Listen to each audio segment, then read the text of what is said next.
오늘 말씀은요. 이름을 만드는 자들, 투입니다. 이름을 만드는 사람들인데요. 지난주에 제가, 그랬죠? 그러니까 이 바벨탑을 쌓는 사람들이 우리가 우리의 이름을 만들자, 그러죠? 우리가 우리를 위하여 우리의 이름을 만들자. 우리의 이름을 내자라는 얘기가 그 얘기라고 했죠? 자기 이름을 자기가 만드는 사람이 세상에 있습니까? 없죠. 아무도. 혹시 조혜림 집사님은 본인이 태어나자마자 이룬! 이렇게 하고 태어나셨습니까? 엄마 나는 이룬이 좋아! 이렇게 하고 태어나셨습니까? 예. 혹시 그럴지도 모르겠는데. 그렇지 않고, 부모가, 그죠? 부모가 무한한 사랑과 고심과, 그죠? 믿음과 소망을 담아서 그 이름을 지어 그 이름을 불러줍니다. 그죠? 그런데 이 지금 바벨탑을 쌓는 사람들은 하나님께서 사람을 만드시고 보시기에 심히 좋았더라. 예? 그렇게 이야기하시면 사람의 이름을 불러주셨는데 그것을 떠나 스스로 선악과를 먹고 옳고 그름은 내가 결정하겠다. 하나님도 참관하지 마라. 하나님이 옳으신 분이신지 그르신 분이신지 또 내가 정하겠다. 나와서서 자기 삶을 자기가 이루기 위하여 바벨탑을 쌓는 자기 이름, 내 이름 내가 만들겠다 라고 하는 것으로 나아가기 시작했다고 했습니다. 그리고 이제 지금 탑을 이렇게 쌓고 있는 것입니다. 이 사람들은 지금 바벨탑을 쌓는 사람들은 내 이름을 내가 만들겠다라고 모여서 그 시도를 하고 있지만 이 사람들과 전혀 반대되는 그 바벨의 한가운데 고대 문명의 한가운데인 우르에서 하나님께서는 아브라함을 불러내셔서 전혀 다른 개념, 다른 사고방식으로 아브라함을 부르시죠. 내 이름을 내가 만들겠다가 아니라 내가 너의 이름을 크게 만들겠다. 그래서 하나님께서 다른 사람에 의하여 이름이 불려지는 사람으로서 아브라함을 세우십니다. 다른 사람에 의하여 이름이 불려지는 사람으로서 그것을 허용하는 사람으로서 내 이름을 내가 만들어내고야 말리라. 내가 만들어낸 이름 너희들도 그 이름으로 불러. 그리고 아무도 그 이름으로 부르지 않으면 힘을 쌓고 탑을 높게 쌓고 능력을 발휘하고 합당한 어떤 조건을 내 안에 만들어서 그렇게 해서라도 다른 모든 사람들이 내 이름을 불러야만 하는 것이 아니라 하나님께서 아브라함에게 찾아오셔서 너는 아브라함이다. 내가 너를 복이 근원이 되게 하겠다. 창대케 하겠다라고 부름을 받는 다른 내가 만드는 것이 아니라 누군가가 내 이름을 불러주는 것으로 내가 복되어지고 내가 창대케 되어지는 그러한 삶으로 아브라함을 불러내시는 것입니다.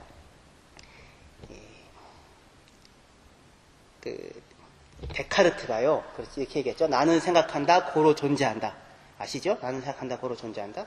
이게 데카르트가 만들어내는, 즉 사람이 만들어내는 스스로가 스스로를 부르는 이름입니다. 자기의 이름을 뭐라고 불러요? 나는 사랑한다, 고로 존재한다. 또 아니고, 그죠? 나는 사랑받는다, 고로 존재한다. 나는 함께 산다, 존재한다. 나는 먹는다, 존재한다. 나는 싼다, 존재한다. 나는 무슨 움직인다, 기쁘다, 존재한다가 아니라 뭐라고요? 나는 생각한다, 그러므로 존재한다예요. 내가 생각하는 것으로 다른 나만 존재할 뿐만 아니라 다른 밖에 있는 모든 사람들도 다 세워놓는 것입니다. 뭐랑 똑같아요? 내 이름을 내가 만들고 바벨탑을 쌓는다는 것과 똑같은 것입니다. 그것에 근거하여 서구 사회가 세워왔어요. 데카르트가 이렇게 나는 생각한다, 고로 존재한다는 것을 추구했던 이유는 확실성의 근거를 찾고자 했기 때문입니다. 불안했기 때문입니다. 다시 얘기해서 바벨탑을 쌓는 사람들, 우리가 흩어짐을 면하자. 불안함에서 불안함을 대항하기 위하여 자기 안에다가 힘을 쌓는 것과 같은 것을 했던 것입니다. 이에 반하여 우리가 잘 아는 국어책에도 나오는 김춘수님의 꽃이라고 하는 그 것에 나타난, 제가 지난주에 이걸 읽고 끝내려고 하다가 못 끝내가지고는 다시 말씀드리고 읽으려고 하는데요. 거기에는 사람을 굉장히 다르게 보고 있습니다. 거기서는 이렇게 얘기를 합니다. 내가 그의 이름을 불러주기 전에는 그는 다만 하나의 몸짓에 지나지 않았다. 내가 그의 이름을 불러주었을 때 그는 나에게로 와서 꽃이 되었다. 내가 그의 이름을 불러준 것처럼 나의 이 빛깔과 향기에 알맞는 누가 나의 이름을 불러다오. 그에게로 가서 나도 그의 꽃이 되고 싶다. 우리들은 모두 무엇이 되고 싶다. 나는 너에게, 너는 나에게 잊혀지지 않는 하나의 의미가 되고 싶다. 공감이 좀 되십니까? 그러니까 이 분은 사람을 서로에게 잊혀지지 않는 의미 있는 존재, 서로에게 꽂힌 그런 존재가 되고 싶어 하는 자들로 사람을 이해해요. 관계 속에서 사람을 이해합니다. 나는 생각한다, 그러므로 존재한다로서 사람을, 자기를 이해하지 않고, 나는 성공했다, 그러므로 살 가치가 있다, 이런 걸로 이해하지 않고, 그죠? 다른 사람에 의하여 의미 있는 존재로 불려지는 것으로, 꽃으로 불려지는 것으로 관계 속에서 사람을 이해를 합니다. 근데 이 관계는 어느 하나가 나머지 모두를 지배하는 그런 관계가 아니에요. 그렇죠? 모두가 다른 사람이 자기를 불러주는 그 불러줌으로 인하여 거기에 자기가 가치 있는 것이 달려있는, 철저하게 다른 사람에게 의존되어져 있는 존재입니다. 바벨탑은 그와 달리 내가 모든 사람을 지배하겠다고 하는 것이라고 했죠. 우리가 우리의 이름을 내자, 우리가 성과 대를 쌓자, 누가 얘기하는 거라고요? 권력자들만이 이야기를 하는 것이라고 했습니다. 권력자들이 이름을 내게 하기 위하여 다른 모든 사람들은 벽돌처럼 동원이 되는 거예요. 우리도 마찬가지죠. 우리 모두가 서로가 자기의 이름을 내기 위하여 다른 사람들은 벽돌처럼 동원되어도 상관이 없는 생각을 갖고 살아가는 사람입니다. 그러나 지금 이 시인은 아주 성경에 나타난 사람들에 대한 이해를 잘 반영한 아주 훌륭한 시입니다. 사실 그런데 이렇게 누군가가 나의 이름을 불러주는 데에 내가 달려있다. 누군가가 내 이름을 불러주는 것, 하나님이 내 이름을 불러주는 것으로, 아내가 내 이름을 불러주고 남편이 아내의 이름을 불러주는 것으로 내가 꽃이 되고 내가 어떤 누군가에게 의미 있는 존재가 된다고 하는, 그렇게 허용하는 것은 어떻게 보면 굉장히 무서운 일이기도 합니다. 그죠? 쉽고 편안한 길은 내 이름 내가 만들어내는 게 제일 쉽고 편안합니다. 확실합니다. 그런데 그렇게 해서는 살 수 없다고 지난주에 말씀을 드렸습니다. 그렇지 않고 사람은 모든가가 다 그런 원함을 갖고 있다고 했죠. 인정받고자 하는, 의미 있는 존재가 되고자 하는. 근데 그 의미 있는 존재가 되고자 하는 것은 누가 해줘야 된다고요? 다른 누군가가, 타인이 그것을 인정해줘야 한다고요. 이것을 이렇게 열어놓는 것은 사실 굉장히 위험한 일일 수도 있습니다. 그래서 이 사람은, 이 시에서요, 이렇게 합니다. 이 시인은요. 내가 먼저 상대방을 그의 빛깔과 향기에 알맞는 이름으로 불러주는 것으로, 그렇게 얘기를 해요. 내가 그의 이름을 불러주기 전에는 그는 다만 하나의 몸짓에 지나지 않았다. 내가 그의 이름을 불러주었을 때 그는 나에게 와서 꽃이 되었다. 먼저 자기가 그의 빛깔과 향기에 걸맞는 이름을 그에게 불러주는 것으로 다가갑니다.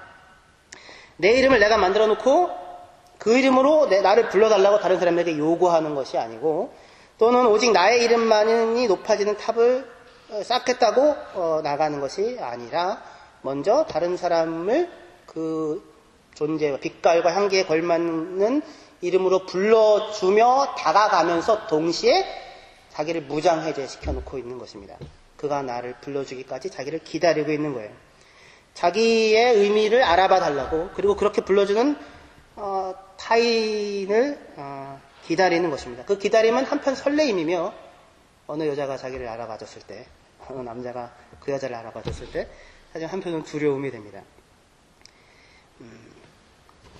그러나 이름은 처음부터요, 이름이라고 하는 것은, 여기서 이 사람이 이해했던 것처럼 이름이라고 하는 것은 처음부터 자기가 만드는 것이 아니라, 자기가 만들어서 남들 보고 그 이름으로 불러달라는 것이 아니라, 내 이름은 김삼순에서 삼순이가 내 이름이 싫다고 희진이라고 아무리 바꿔서 불러달라고 하였으나 그걸 아무도 부르려고 하지 않고 삼순이 안에 있는 삼순이를 현빈인가요? 발견하여 삼순이라고 부르기를 고집하는, 내 이름을 내가 만들어서 불러달라고 하는 것이 아니라, 이름은 본래 이름을 짓는 자가 무한한 사랑과 소망과 믿음을 담아서 그의 이름을 짓고 불러주는 것입니다. 민하, 그죠? 우리 이훈, 무슨 정현, 무슨 현숙, 미연, 무슨 은주, 이렇게 그 모든 이름들은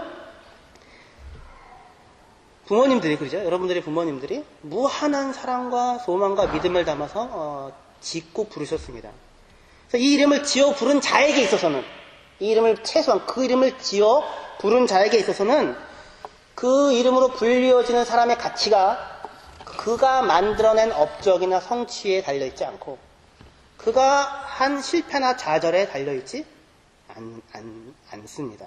그가 가치 있고 고귀하며 그가 무한한 사랑의 대상이 되는 이유는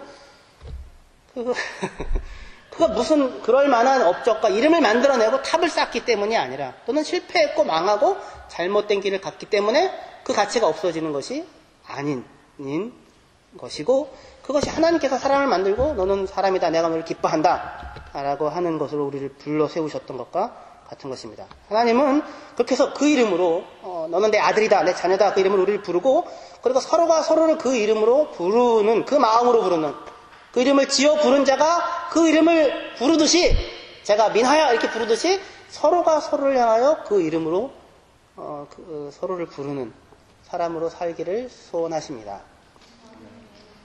그러니까 A, B, C, D가 아니라 우리 중에 여기 있는 분 중에 그 누구도 다른 A로 대치될 수 있는 A는 없어요. 그러니까 제발 정말입니다. 정말 그러십니까? 이름을 독특하고 특별한 그 사랑을 담아 불려지는 이름을 가지고 계신 분이 여러분입니다. 이렇게 하여 그렇게 서로를 부르는 자로 하나님께서 아브라함을 불러내시는 거예요. 왜요? 내가 내 이름을 창대케 하리라 뿐만 아니라 무슨 약속을 주세요? 네가 해야 할 일이 있는데 뭐냐면 땅의 모든 족속이 너 때문에 복을 받을 것이다 라고 들어오세요. 이 이름을 불러주는 것입니다. 이름을 만드는 것이 아니라 무슨 얘기냐면 땅의 모든 족속이 나를 위하여 존재하는 사람이 아니라, 그죠?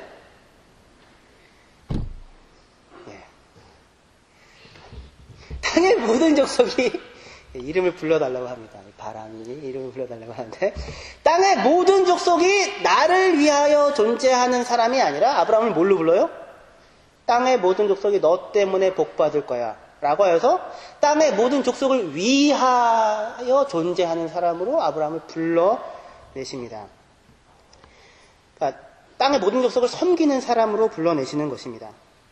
땅의 모든 족속을 지배하고 다스리는 형태로 복을 주는 것이 아니라, 그렇지 않고, 그래서 이 바벨탑을 쌓는 사람들은 뭐예요, 지금? 땅의 모든 족속이 전부 다 누구 이름을 부르라고요? 내 이름을 부르라고요. 땅의 모든 족속은 다 누구를 위해 존재한다?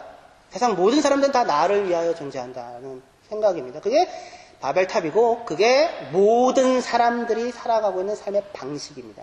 저와 여러분들이 깊숙이, 뿌리 깊숙이, 뼛속 깊숙이, 오골개처럼 그 뼛속 깊숙이 새카만 게 들어가 있는 것처럼 저 여러분들 인간의 죄인이라고 하는 것 속에는 뼛속 깊숙이 땅의 모든 족속은 나를 위하여 존재해야만 한다라고 하는 생각을 갖고 있습니다. 거기에 대하여 하나님께서는 아브라함을 불러내어서 그렇지 않고 땅의 모든 족속을 위하여 그가 존재하는 사람으로 아브라함을 불러내시는 일을 시작하십니다. 그것을 통하여 아브라함의 이름이 커집니다.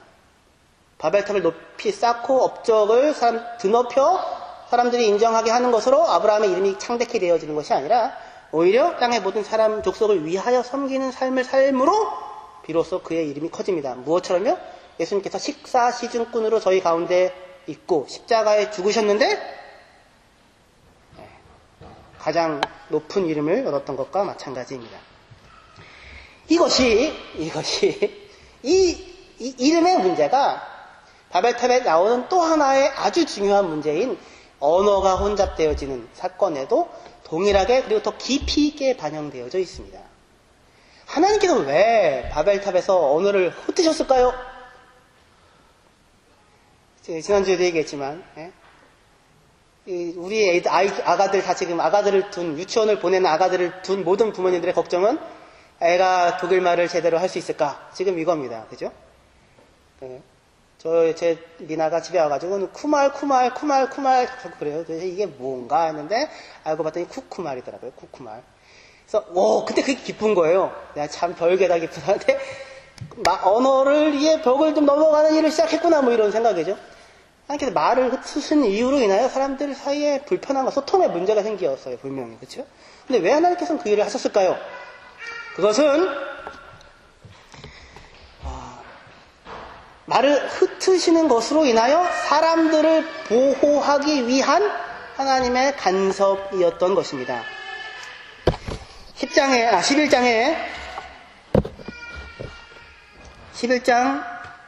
5절부터 봅시다. 11장 5절이요. 5절, 6절, 7절 같이 읽겠습니다. 시작. 여호와께서 인생들의 쌓는 성과 대를 보시려고 강림하셨더라. 여호와께서 가라사대 이 무리가 한 족속이요 언어도 하나이므로 이같이 시작하였으니 이후로는 그 경영하는 일을 금지할 수 없으리라. 자, 우리가 내려가서 거기서 그들의 언어를 혼잡케 하여 그들로 서로 알아듣지 못하게 하자. 언뜻 보면 하나님께서 이 무리가 한 족속이고 언어도 하나이므로 이 일을 시작하셨으니 이후로는 그 경영하는 일이 그들이 원하는 일을 무엇이든지 금지할 수 없으리라. 이제는 그들이 행하려 시도하는 모든 일이 그들에게 접근할 수 없는 일이 아니게 될 것이다. 이렇게 해서 사람이 뭔가 잘 되는 것을 저어하시는, 두려워하시는, 얘네들 이들에 나갔다가 큰일 나겠네, 이거 무슨 일 저리는 거 아니야? 두려워하시는 것처럼 이야기하는 것으로 들립니다. 하지만 이것은 전혀 그렇지가 않고 얘들이 이대로 놔두다가는 정말 망하겠구나 하는 이야기를 이렇게 하시는 것입니다. 왜 그러냐면 이 사람들은 지금 뭐라고 얘기해요? 우리가 성과대를 쌓아 어디까지 이르자? 하늘 꼭대기까지 이르자. 그래, 하늘 꼭대기까지 이르자. 근데 하나님께서는 어떻게 하세요? 5절에요. 여호와께서 인생들에 쌓는 성과대를 보시려고 어떻게 하셔야 돼요? 강림하셔야 돼요. 강림하셔야 돼요. 내려오셔야 돼요. 한참을 내려오셔야 돼요. 이 사람들은 뭐라고요? 우리 하늘 꼭대기까지 쌓자. 꼭대기까지 쌓았다고 생각을 한다고요. 근데 하나님은 사람들이 행한 그것을 보기 위하여 땅끝까지 내려오셔야지만 비로소 이게 보여지는 존재가 사람입니다. 근데 그 존재가 뭘 해요? 우리가 하늘 끝까지 내 이름을 내자. 우리가 우리를 위하여 이름을 만들자. 라고 지금 하는 일을 하고 있는 것입니다. 망하겠구나 하는 것입니다. 그러므로 망하게 내버려 둘 수 없어서 사람들을 흩으시고 언어를 흩으십니다. 자, 왜 사람들이 한 언어를 쓰는 것이 망하게 하는 길일까요? 일이었을까요?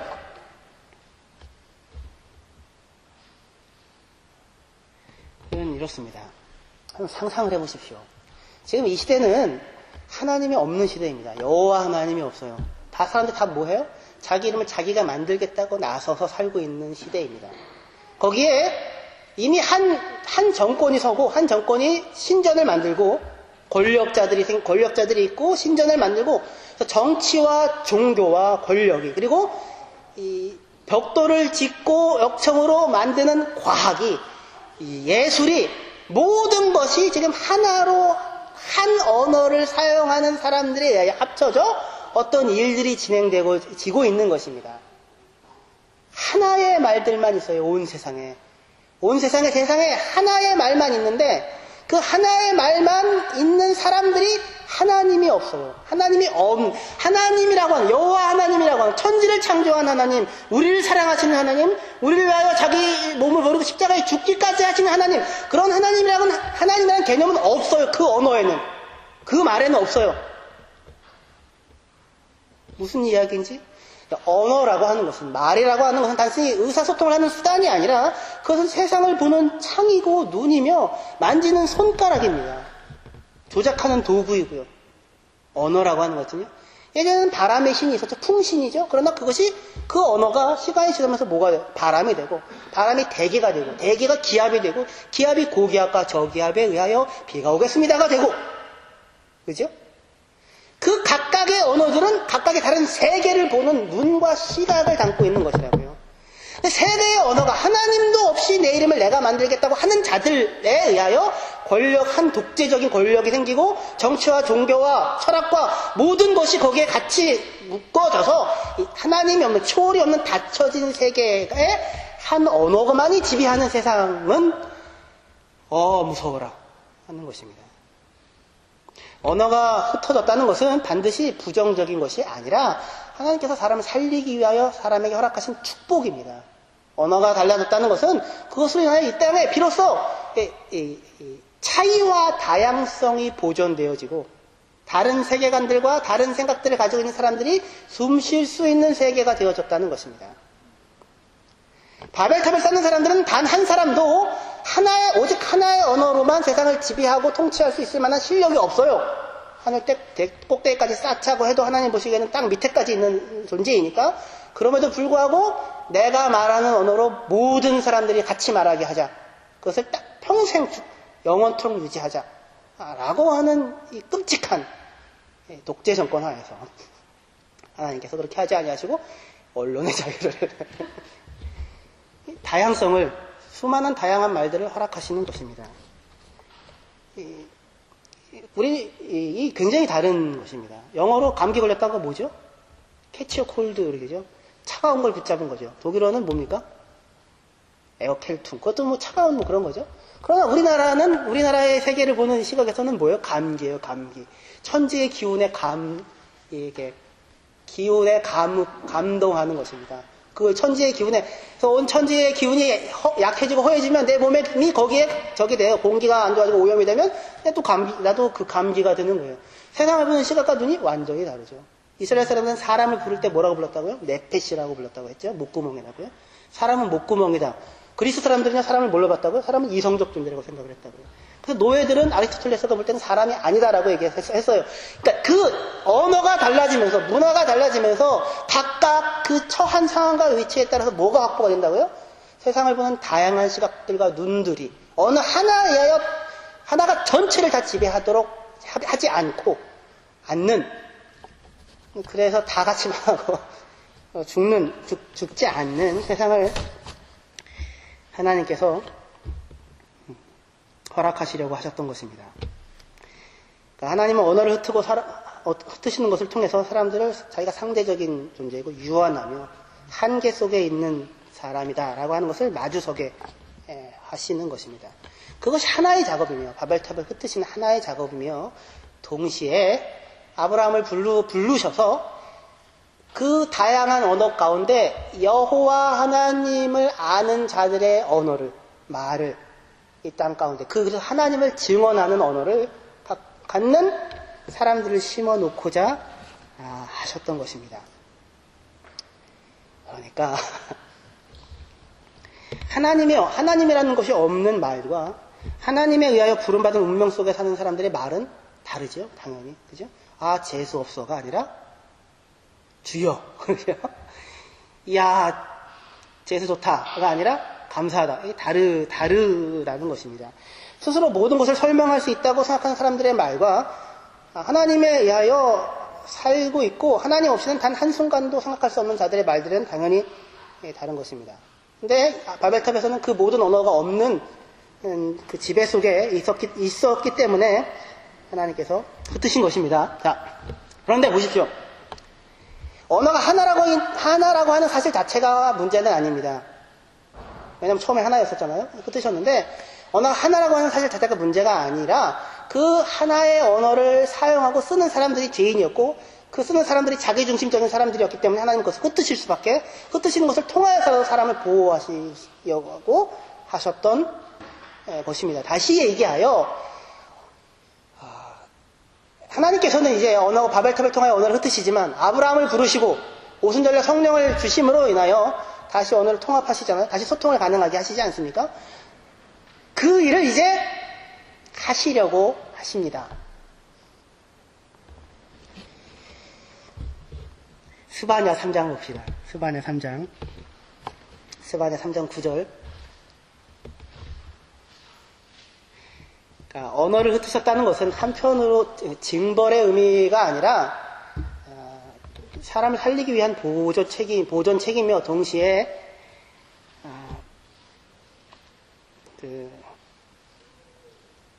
사람으로 하여금 스스로의 한계를 확인하여 그 언어가 다른 차이 속에서 어떠한 내 자세를 가짐으로써 결국 이 소통이라는 것을 다시 회복할 수 있을 것인가 라고 하는 것을 알게 해주기 위하여 이렇게 하신 것인데요. 우리 성경에 두 군데가 나옵니다. 언어가 다시 하나가 되어 소통이 되어지는 것이 스바냐 3장과 그리고 사도행전 2장에 성령이 임했을 때가 나옵니다. 스바냐 3장 9절에서 12절을 교독합시다. 읽겠습니다. 그때 내가 열방의 입술을 깨끗게 하여 그들로 다 나 여호와의 이름을 부르며 일심으로 섬기게 하리니 내게 구하는 백성들 곧 내가 흩은 자의 딸이 구스 학수 건너편에서부터 예물을 가지고 와서 너희에게 드릴지라. 그날에 내게 범죄한 모든 행위를 인하여 수치를 당하지 아니할 것은 그때 내가 너희 중에서 교만하여 자랑하는 자를 제하여 너로 나의 성산에서 다시는 교만하지 않게 할 것임이니라. 내가 공부하고 가난한 백성을 너희 중에 남겨두리니 그들이 여호와의 이름을 의탁하여 보호를 받으시라. 아멘. 9절에 뭐라 그래요? 그때 내가 열방의 입술을 깨끗하게 한대요. 그리고 그들로 나 여호와의 이름을 부르며 열심히 섬기게 하겠대요. 그리고 흩은 자들을 다시 데려오게 하실 것이고 11절 중반절에 교만하여 자랑하는 자는 없어질 것이래요. 이것입니다. 저를 보십시오. 바벨탑에서 사람들이 말이 보십시오. 말이 하나였는데도 불구하고 어떻게 되면 흩어짐이 나오냐면 교만하면 소통이 되어지지 않습니다. 교만하면 교만의 자연스러운 결과는 흩어짐입니다. 그렇죠? 그러니까 바벨탑에서 언어가 흩어진 것은 한편으로 하나님께서 개입하셔서 흩으신 것이지만 동시에 교만한 자들이에 의하여 언어가 흩어지게 하심으로 하나님께서 보여주고 싶은 것이 교만한 자들 가운데 소통은 없다는 것입니다. 이 말세에 열방의 입술을 깨끗하게 하시겠대요. 그리고 그들로 서로 이제 하나님의 이름을 부르며 같이 이제 드디어 소통할 수 있는 것을 허락하시겠답니다. 근데 누구는 없대요? 교만한 자들은 없답니다. 그리고 누구가 있어요? 12절에 내가 곤고하고 가난한 백성을 너희 중에 남겨주리니 그들이 여호와의 이름을 의탁하여 보호를 받을지라 라고 얘기합니다. 다시 얘기해서 교만을 버리고 자기가 가난한 자인 줄을 알아 여호와를 의지하고 부르는 자들, 그들만이 입술이 깨끗해진 자들이고 바벨탑을 넘어서서 다시 새로운 소통의 자리에 들어갈 수 있는 자들인 것입니다. 사도행전 하나만 더 찾읍시다. 사도행전 2장이요.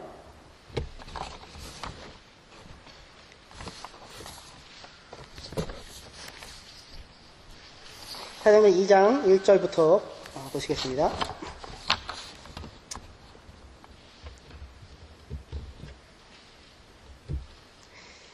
오순절 날이 이미 이름에 저희가 다 같이 한 곳에 모였더니 호련히 하늘로부터 급하고 강한 바람 같은 소리가 있어 저희 앉은 온 집에 가득하며 불의 혀같이 갈라지는 것이 저희에게 보여 각 사람 위에 임하여 있더니 저희가 다 성령의 충만함을 받고 성령이 말하게 하심을 따라 다른 방언으로 말하기를 시작하니라. 그때 경건한 유대인이 천하 각국으로부터 와서 예루살렘에 무고하더니 이 소리가 나매 큰 무리가 모여 각각 자기의 방언으로 제자들의 말하는 것을 듣고 소동하여 다 놀라 기이 여겨 이르되 보라 이 말하는 사람들이 다 갈릴리 사람이 아니냐?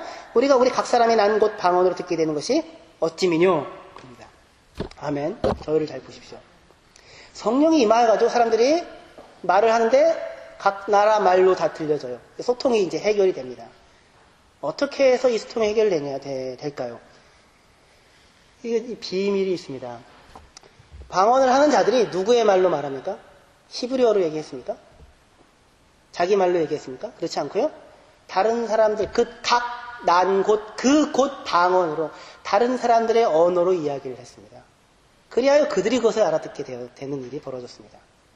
나가 막 얘기했는데 내 말을 다른 사람들이 내가 막 하는 대로 내가 내 이름을 만들고 바벨탑을 쌓고 하면, 그리고 내가 힘을 가지면 그것에 의하여 사람들이 다 소통이 되어주고, 소통이 되는 게 아니라 복종하고 굴복하는 거죠. 힘 가진 사람들에 의하여 힘으로 억누르는 것으로 복종하고 굴복하는 것이 소통이 되어지지 않는 것이 아닙니까? 교만한 자들이죠. 땅의 모든 족속들이 나 때문에 존재해야 한다는 사람들이요. 그렇게 해서는 다 깨져나가고 망하고 죽고 망할 것입니다. 그러나 지금 이 성령이 와서 말을 하는데 무슨 말로 해요? 흩어진 사람들의 그 사람의 말로 이야기를 합니다. 그리하여 그 사람이 그 말을 알아듣습니다. 미국에서 영어 못하는 것들이 굉장히 큰 욕이죠. 독일에는 모르겠는데 영어도 못하는 것들, 이런 영어를 하는 사람들의 자부심이 있는 거죠. 영어로 해놓고 다 못 알아들어. 이게 아니에요. 영어로 했는데 사람들이 다 알아듣는 그것이 아니라 뭐라고요? 각 사람들의 나라의 말들로 이야기를 했고 그리고 그 사람들이 그것을 알아들었다는 것입니다. 그러니까 말이라고 하는 것은 말 자체의 내용 이전에 마음과 진심이 전달되어지는 것이잖아요. 그죠? 그러니까 말 자체가 이해가 됐다고 해서 그게 그 내용이 이해됐다고 해서 나 오늘 밥 안 먹어. 그 말이 이해됐다고 해서 그 사람의 심정이 이해되어지는 것은 아니잖아요. 그죠?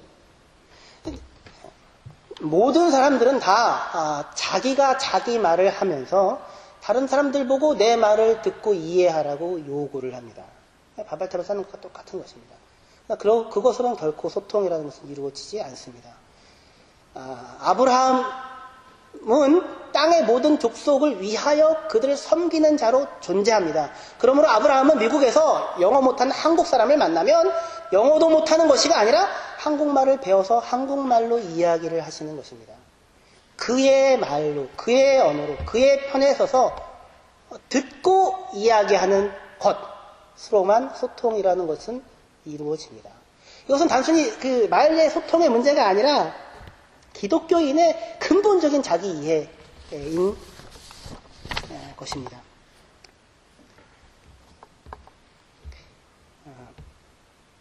한 군데만 더 찾고 마치겠습니다. 고린도전서 9장입니다. 고린도전서 9장 19절.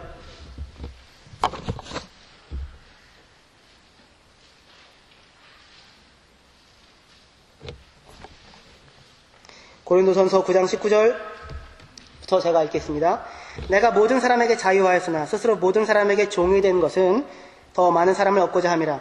유대인에게는 내가 유대인과 같이 된 것은 유대인들을 얻고자 하며 율법 아래에 있는 자들에게는 내가 율법 아래에 있지 아니하나 율법 아래에 있는 자같이 된 것은 율법 아래에 있는 자들을 얻고자 하며 율법 없는 자에게는 내가 하나님께는 율법 없는 자가 아니요 도리어 그리스도의 율법 아래에 있는 자나 율법 없는 자와 같이 된 것은 율법 없는 자들을 얻고자 함이라. 약한 자들에게는 내가 약한 자와 같이 된 것은 약한 자들을 얻고자 하며 내가 여러 사람에게 내가 여러 모양이 된 것은 아무쪼록 몇몇 사람을 구원코자 함이니 내가 복음을 위하여 모든 것을 행함은 복음에 참여하고자 함이라 라고 얘기를 합니다.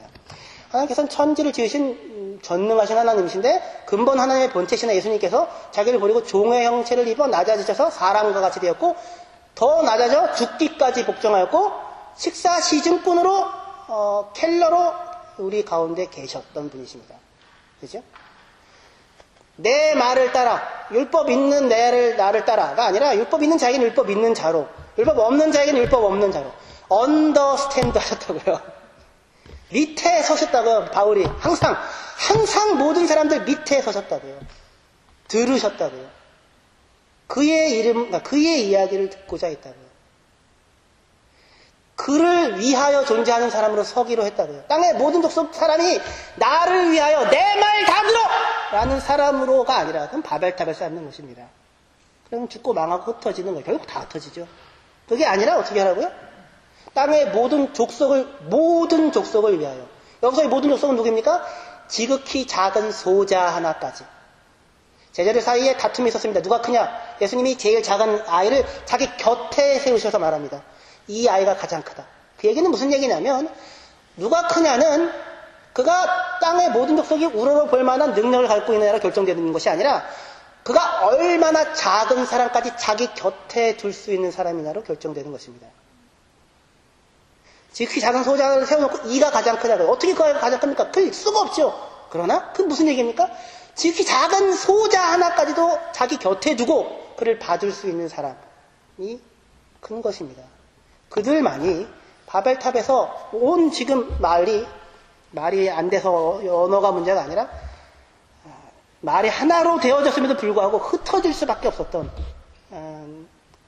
결과를 내지 않고 말이 달라도 말이 저래도 부족함이 있어도 지극히 작은 소자 하나까지 그 밑에 서서 그의 이야기를 듣는 그의 말로 내 말 네가 공부해서 알아들어가 아니라 그의 말을 공부하여 그의 말로 이야기하고 그 편에 서서 자기를 세우는 그것이 그리스도인의 삶의 방식이며 예수님께서 그렇게 하시는 것이며 하나님께서 그렇게 하시는 것입니다.